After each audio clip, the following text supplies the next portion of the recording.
Hope Scheppelman is a Navy veteran, critical care nurse practitioner, and Republican challenging Jeff Hurd in Colorado's 3rd Congressional District. She says Washington has lost touch with rural Colorado, and she's running to change that. Hope, thank you for being here today. Thank you, Justin, for having me. Well, let's start with the fact that you're challenging Jeff Hurd, a member of your own party. What does your challenge say about where the Republican Party is headed and where Jeff Hurd fits into that future? Sure, and thank you so much for asking, and thank you for having me today. The big thing is that currently Jeff Hurd is not representing our way of life in the rural communities. When we elect somebody to represent us in Washington, they should be representing our conservative way of life. Okay, can you give a specific example of what Jeff Hurd has done? And then we can get to what he isn't doing. What has he done that you feel, makes you think he's not fit for the job? Is there anything specifically that he has done? Sure, he ran on a conservative ballot, basically saying that he was going to represent our conservative way of life. Basically, when he got to Washington, he has now started to vote with the Democrats. Can you give an example of a time? Yes, absolutely. All right. So as a critical care nurse practitioner, we really want to focus on healthcare here in the 3rd Congressional District. When I look at healthcare, we need to look at what Obamacare really has done to our district. And it is really giving now the opportunity for the insurance companies to be having more of a say. Congressman Jeff Hurd ended up voting to extend Obamacare for an additional 3 more years and those subsidies. Why is that a bad thing? That is a bad thing because we look at what has happened in healthcare, and it is now taking away the voice and the relationship between the doctor and the patient. And it is now giving that actual relationship to the insurance companies. And that is not what healthcare is about. It should be about the fact that when a doctor and a patient has those conversations, the doctor should have the autonomy to actually diagnose and prescribe what they want.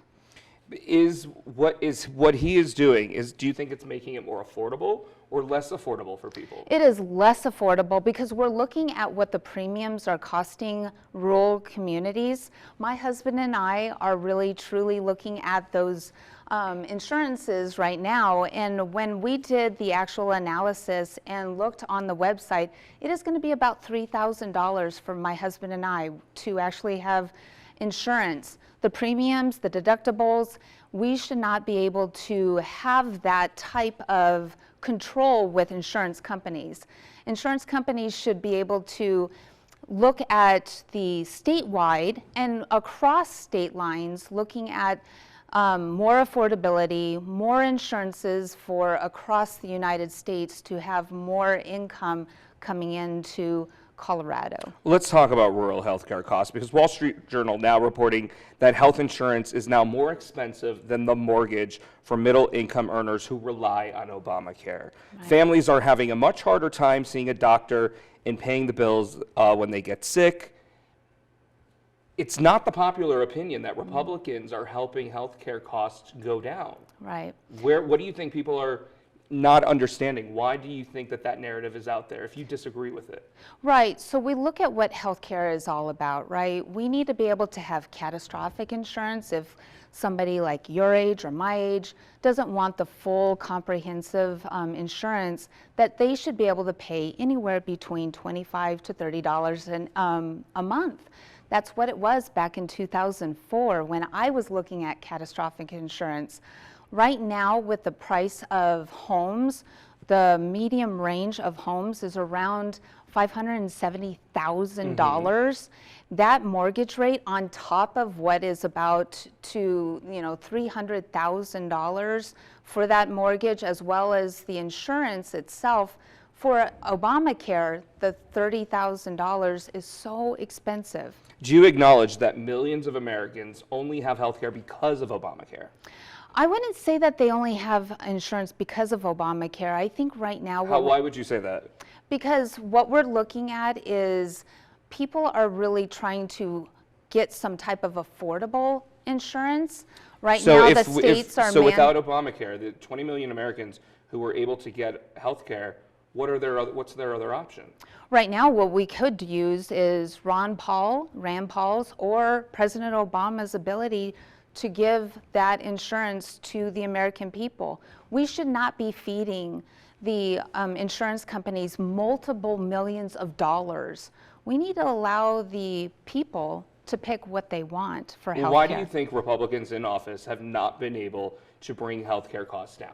Right, it's because... And what will your role in Congress, how will you be the missing piece of the puzzle that can make this happen? Right, as a healthcare provider, right now when we're seeing the price of an aspirin, $81 being charged. You're talking at the hospital. At the hospital. I think a lot of people would agree with that, but to be fair, I think a lot of people also feel that without these subsidies, costs are higher and people are going to, they're in panic mode over this. And right. Republicans have not been able to come up with a solution to, fix all of the problems with Actually, Obamacare. we have. With Rand Paul and President Trump's actual look at healthcare, right now, if you gave the ability for insurance companies to work across state lines, that means there's more people coming into it. Right now, well, if here that's in the this, truth, why is it not happening? Because we have Democrats that are blocking that. We have Republicans like Jeff Hurd that are breaking from the rank. We do not need to give subsidies to people that are not here legally as well. With insurance right now, Obamacare is subsidizing people here that are illegally. We need to look at how... So, people listening at home, you want people to believe, you want voters in the 3rd District to believe that people who are here illegal are making healthcare unaffordable for them? We are seeing that right now. Can you explain how? Dr. Oz is showing that right now, that Colorado is one of 5 that are giving people here, and you can go straight to the insurance companies right now, the open market. It doesn't matter if you're here legally or not, they don't care. So that is increasing our taxpayer money, giving subsidies to people that are not here legally. We have a legal process of doing things, and Jeff Hurd is really at that point that is focusing on those subsidies, giving people here that are illegally insurance, where we need to be focusing on the American people. You just said we are picking between insurances or mortgages. We should not be doing that. Well, claims that illegal immigrants are getting health care and making it, that's been debunked. No, it's not. It has been debunked. No, it's not. And President Trump it has been debunked. If that's the case, pardon me. President Trump has shown that, as well as Dr. Oz. President Trump would have made healthcare costs go down. If he could have by now, he would have. As well as the fact there are Democrats and Republicans that are blocking this action. Rand Paul has something that he has put forward in 2017. When we look at that, and if you combine that with President Trump's look at healthcare, we can actually make healthcare more affordable for community members. When I have patients coming to me and saying, Ms. Scheppelman, will you please don't prescribe me this medication, please prescribe me this, it's cheaper for me. We have to look at that. We have to look at what is truly happening here in the United States. When people are having to choose between insurance or paying their mortgage or their auto insurance, that's not America first. I think we can agree that healthcare needs to be lower for Americans. I'm not sure if we're necessarily going to agree on what facts are the case, because Republicans do control the House. They control all 3 branches of government right now. But then Jeff Hurd ended up breaking. He was one of 17 that broke from the Republican Party. It doesn't really fare well for Republicans when they break with President Trump. So it actually why would does. Well, give me examples of how it fares well for a Republican to break from President Trump, because MAGA goes after them. Well, what I'm saying is it actually fares well with Republicans if we move along with the America First agenda. And what truly Republicans have focused on is affordable housing, affordable health care, and to make sure that we truly create and make America great again. All right, well, let's move on to another topic. I want to talk about your background in defending our nation and taking care of people when they need it most as a critical care nurse with a background in ICU and trauma care. How do you feel that your background has prepared you to take care of people here in the 3rd District? So I trained at the Mayo Clinic, and what I have to say is being in such a critical situations, life-threatening situations, codes, I know how to perform at a maximum pace. And when we look at what is happening in Washington, you need to have a very thick skin, strong backbone, and to be able to state and say what you truly mean and deliver for Colorado and the United States. All right, well, I want to pivot to another ICU nurse, Alex Preddy, who was killed by federal agents because it ties into a cornerstone of your campaign, border security and enforcement. Here's what some influential policymakers and narrative drivers in your party, in the Republican Party, have said about the 2 deaths of U.S. citizens recently in Minneapolis. Vice President J.D. Vance said about Renee Good, quote, "It was a tragedy of her own making." In a news conference, Kristi Noem said Preddy had, quote, attacked border agents and was, quote, brandishing a gun, even though footage shows that an agent had already confiscated Preddy's gun before he was shot 10 times. Stephen Miller, the Deputy Chief of Staff for Policy and Homeland Security, claimed without evidence that Preddy was a, quote, assassin who was there to murder federal agents. Megyn Kelly said, quote, "I know I'm supposed to feel sorry for Alex Preddy, but I don't." And conservative podcaster, this is just some of the voices out there, conservative podcaster Jesse Kelly smeared Preddy as a, quote, soldier for the communist revolution. Those are some harsh words all around from very influential and important people in the Republican Party. Do you stand by those statements?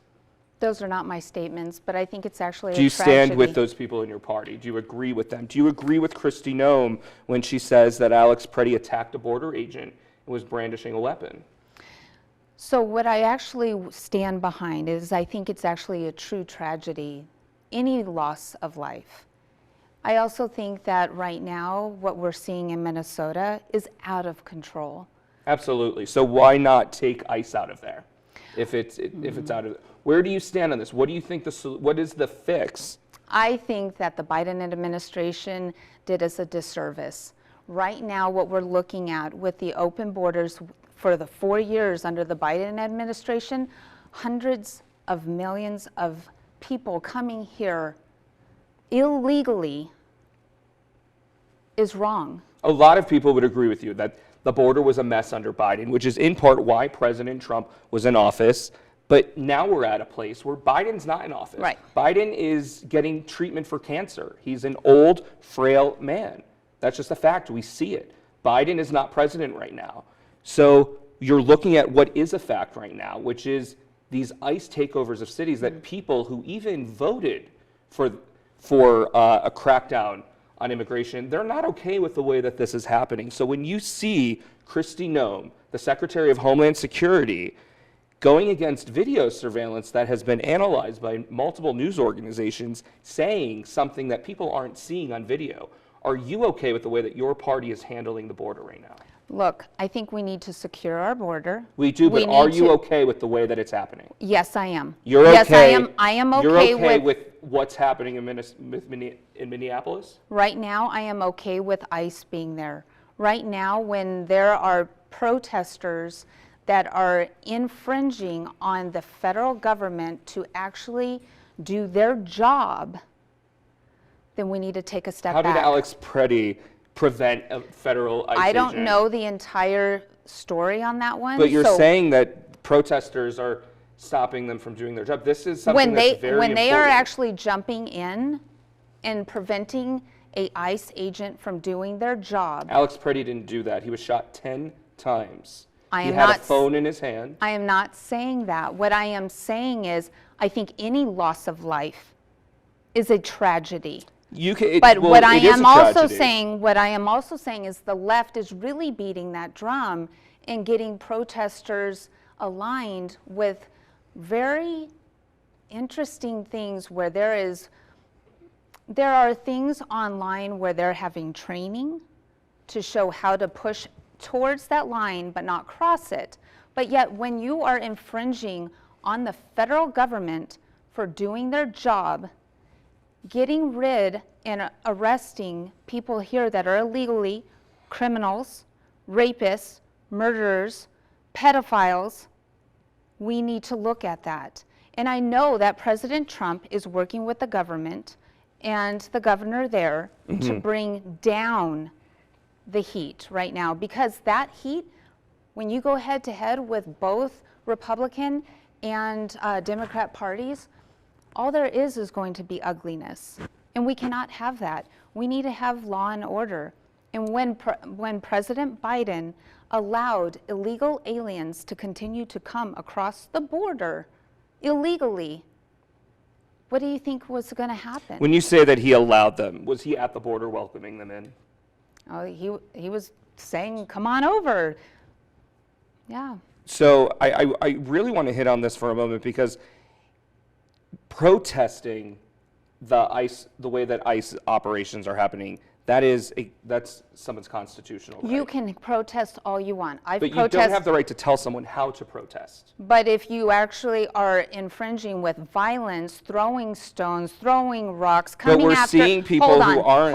Hold on. But you get to write your own narrative. I'm not writing a narrative. When you actually have somebody coming okay with what's happening. when you're having somebody come after somebody with a shovel, when you are having somebody actually... We're talking about... I was talking about Alex Preddy. Hold on. Why can't we talk about Alex Preddy? You can. Well, all why I'm saying can't is you- I will don't you know the respond to whole Alex Preddy? I don't know the whole story about that. Okay, well, you are running for a congressional seat. Absolutely, and I think that 100% you should know, support. and by now you should have And seen that video. And I 100% support ICE in the ability to do their job. But when somebody is coming after them and they are attacking people and they are getting in the middle No of one them should attack actually, an ICE they're agent. No one should attack an ICE agent. Attacks on ICE agents are up. And I we have am talked looking about at it. all- I have interviewed an ICE agent, and we have talked about that spike. However, right now, the problem, the issue is that we are watching U.S. citizens get killed who are not infringing. And for someone who wants to run for a congressional seat, when we you see should illegal have- you should aliens know killing what and happened. raping You and should- murdering children, we need to do something about that. So I do support ICE, but I also want to pivot, and I want to talk about the poll that we ended up having here in the 3rd Congressional District. We ended up actually getting a poll with Rasmussen Reports, and that poll came back that when the informed voter was informed with Jeff Hurd's votes, where he is breaking and voting with the Democrat Party, that I lead that poll by 6 points. That's great. That is That's something great. that I want to talk about. Okay, I want to talk about the we fact... can pivot. I want to ask one more time. We have seen Kristi Noem standing before the American people, summarizing Alex Preddy as someone who was violent and attacked a Border Patrol agent and brandishing a gun. And we have seen video that has been analyzed by multiple news agencies debunking that. Where does party loyalty stop? I wouldn't say it's party loyalty. You are But misrepresenting... I'm not Hold on. misrepresenting that. Hold I'm on. not misrepresenting that. You And are days after that, you haven't seen the video. you are stating that I did not state that any loss of life is actually a tragedy. I don't think that's what I said. I said that. I Any said loss of any life is a tragedy. loss of life is a tragedy, and that should never have happened. But the question now is, how do we fix what's happening? So excuse me. But you're not answering No. my question. I am answering your question. I I am about law and order. Okay. I am about the fact that when there was an invasion on our borders, that people came here illegally. There's criminals, there's rapists, there are pedophiles. We need to get That's them out. terrible. But yet And the ICE majority can't of do their Democrats- job. But yet ICE can't do their job. You can protest. I've been a protester myself. But I know the rules and regulations when it comes Let's to talk about rules and protesting. regulations, because let's say for a moment that Alex Preddy was disruptive. Why does this Let's have say to he be was about dis- Alex Preddy? because Alex this Preddy is is actually dead. about this is This is actually a about very the pivotal 3rd moment in the congressional. country right now. Yes, it is. This is a very But pivotal yet moment. we and if have this can happen in Minneapolis, protesters. this can happen in our district. It has happened here. Listen, It has happened here. You said What you were happened- talking. You said what you were for happened law in and order. You Boulder? said that you were for law What and order. happened in Boulder? I'm going to ask you a question. You said you were Let for me law ask and you, order. what happened in Boulder? That's one at a time. There was somebody. One at a time. What happened in Boulder? One at a time. I'm saying you say you are for law and order. Yes, I am. Even if someone was disrupting an ICE agent, do you believe it's law and order, it's within the parameters of law and order for an ICE agent to shoot someone 10 times? So I am saying That's a that yes or no? I am stating I don't that believe there's nuance to that question, and I'm not going to get an answer, so we will pivot to a different topic because I know that you don't want to answer that question. that is not true. Well, then answer it. I did answer it. I said any loss of life is a tragedy. That's And not what- an answer to that the question is that an I answer asked. to the question. I asked a direct Because question, when- is an ICE agent shooting someone 10 times in the parameters of law and order? Your answer was a deflection. With all due respect, it was not a direct answer to my question. And with all due we can move respect, on. you're not talking about the 3rd Congressional District race. That matters to the people in the 3rd Congressional Yes, it District. The people does. voting for you are going to want to know where you stand on this because people are going to want to know, would you support impeaching Kristi Noem right now? No, I would not. Okay, there we are on that. Let's move on to another I topic. think she's actually doing a fantastic job right now. Let's move on We to are another getting topic. rid of a lot of the criminals.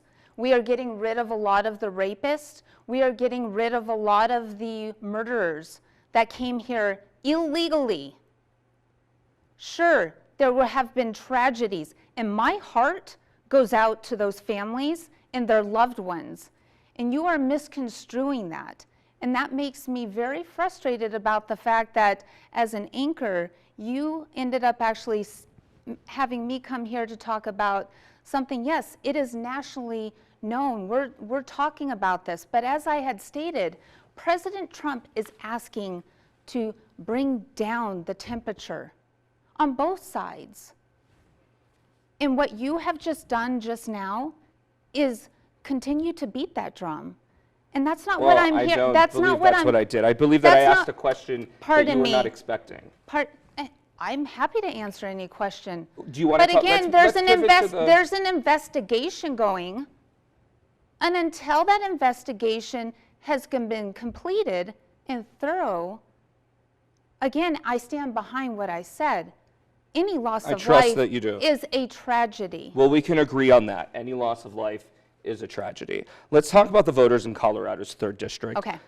Nearly half of the voters are unaffiliated or independent. Right. 43% was the last number that I saw. Why should voters who don't belong to either party, some independent voters might lean a little left, might lean a little right, they might be willing to vote for any political party. Why should they believe that the Democratic plan is not the right path for this district? This district, when it was polled by Rasmussen Reports, it actually shows that this district is very conservative. Even unaffiliated voters That they lean to the right. That they lean to the right, yes. So we are a conservative district.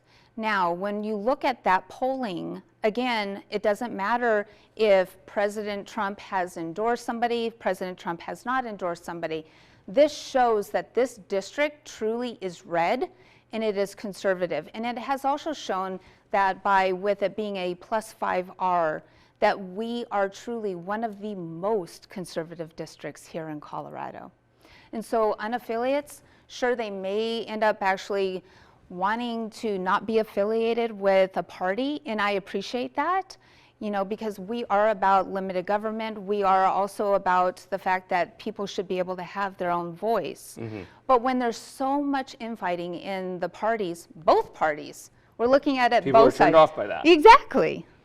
But can you talk about maybe a policy or a policy that or a talking point even, like what is it that the Democrats are pushing that you feel or fighting for that you feel isn't the right path to go on for some people who might not be interested in politics, and they might feel like maybe they're first time voters, maybe they're just turning 18, maybe they don't know where to go, or maybe they're seeing a lot in the news and they're like, I have to vote, I have to do something.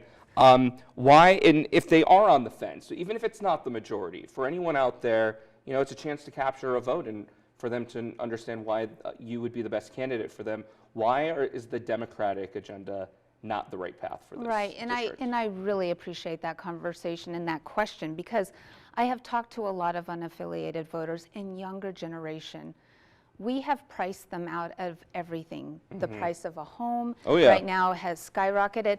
My husband and I, we purchased our first home in 2010 on the VA home loan. That was around $200,000. We just did an exercise and looked at that same home, and it is over $700,000. The square footage is still the same. Wow. Yeah, for actually families really wanting to buy a home, if that's their American dream, if they want to start a family, if that's their American dream, I am that person that wants to deregulate. I want to cut taxes. I want to lower all of that, so that way the younger generation, people that are in their 30s or 20s, I just had a conversation with an 18-year-old the other night, and truly all she wants to do is buy her own home and start a family.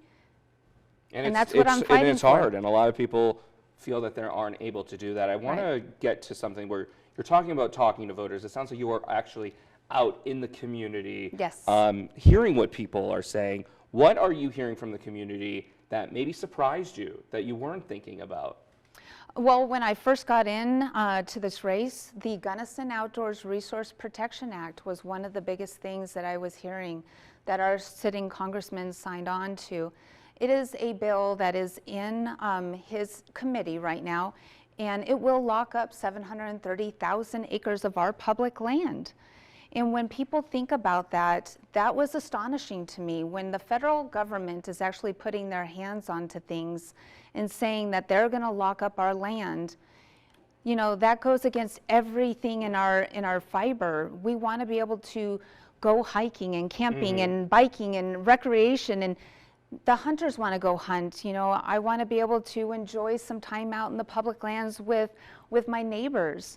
So when you're actually restricting that and you're signing onto a bill with Bennett and Hickenlooper, the most progressive, liberal-leaning Democrats, that says something about it. And people are hearing about that more and more and more, and they're not happy about that. Let's end on a fun question. What do you say? All right. When this campaign day is over, after the cameras are off, what does a perfect Colorado evening look like for you? Me, my husband, my 3 Great Pyrenees out on our back deck, enjoying some time and a quiet evening at home. We live on 200 acres of family land. I bet your dogs love that. Yeah, and so that's what a perfect life is for me. We left New Jersey to come out here to live the rural way of life. And okay, so are you originally an East Coaster? No, I'm originally from Southern California. Oh, okay, yeah, okay, yeah. So all coast. Okay, but you have some East Coaster Navy. in you. You got some of the fight, Navy. the Navy. Yes. You've got some fighter in you, and I really do want to thank you for your time, and I appreciate you sitting in the hot seat. And, Absolutely. You know, not walking away from some tough questions, because that's what this job is going to require. It is. So I appreciate that very much. Hope Scheppelman, thank you very much. If you want to find out more about Hope Scheppelman's issues, how to get involved with her campaign, and endorsements, you have some endorsements on there, you can find that out by visiting our website, westernslopenow.com. We're going to have a link to your campaign website on our website, so you can find out more about Hope. Thank you for your time today. Thank you so much. Thank you.